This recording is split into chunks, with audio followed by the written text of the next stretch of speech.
Hi friends, it's your pal Scott Garibay, and today we're going to talk about Dungeons and Dragons, and we're going to talk about the terrible state of dungeon mastering today.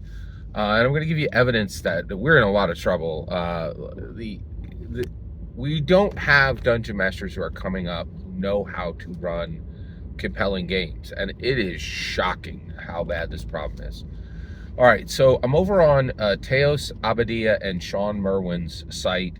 It's called Mastering Dungeons, and actually, I was on their YouTube channel, and they were doing an excellent.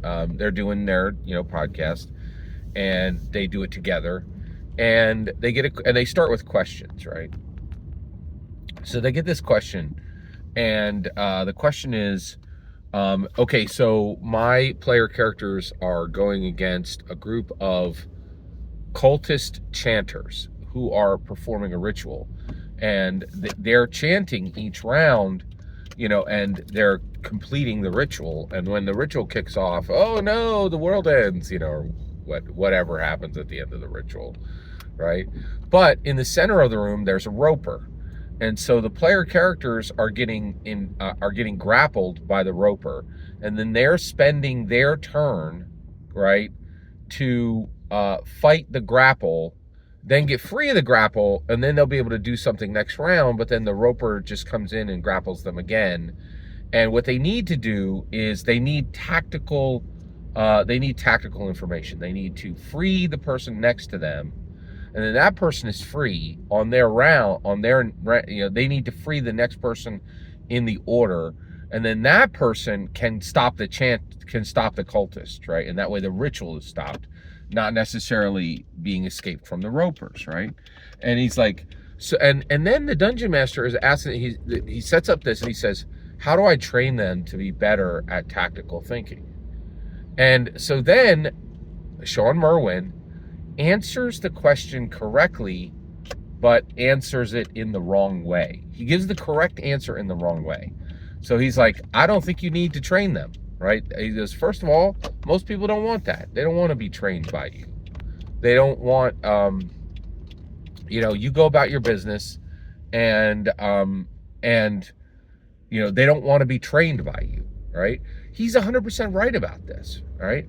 But it was the wrong answer. He should have said both Teos and Sean Merwin should have the same answer, okay? Now, first of all, this is terrible that this question is even being answered on Mastering Dungeons. Those are the smarter players. Those are the smarter dungeon masters. These guys are brilliant. They're actually canon authors. They worked on Acquisitions Incorporated. They literally have written D&D canon. These guys are brilliant. They're really smart, right? Both of them should have had the same answer, right? And it's terrible that this question is even coming to them, because that means the best dungeon masters in Dungeons and Dragons don't know how to dungeon master. And here's the point, right? What they should have said to him, here's the right answer in the right way. Okay, I'll answer that question. You don't know how to dungeon master. You suck at dungeon mastering. You think it's really important that they beat the roper, right? You are not comfortable with 3 of the player characters dying and 1 of them escaping, and the story going from there, right? And the ritual occurring and the world changing. You're not there to find out. You're there to fulfill, which means you shouldn't even be to fulfill a pre-existing condition, which means that none of the players' choices matter, and you have no business in the dungeon master seat because you're just writing a bad novel. Get out of the seat, right? And then go and actually listen to people and then go read 15 articles about playing to find out. You are not there to fulfill you're not there. You are absolutely not there to fulfill to fulfill the story. You're there to find out what happens. And it's shocking to me in 2025 that some of the best dungeon masters around are still putting forward these bog standard linear stories, and everybody is at the table is just there to check the boxes. This is still happening, right?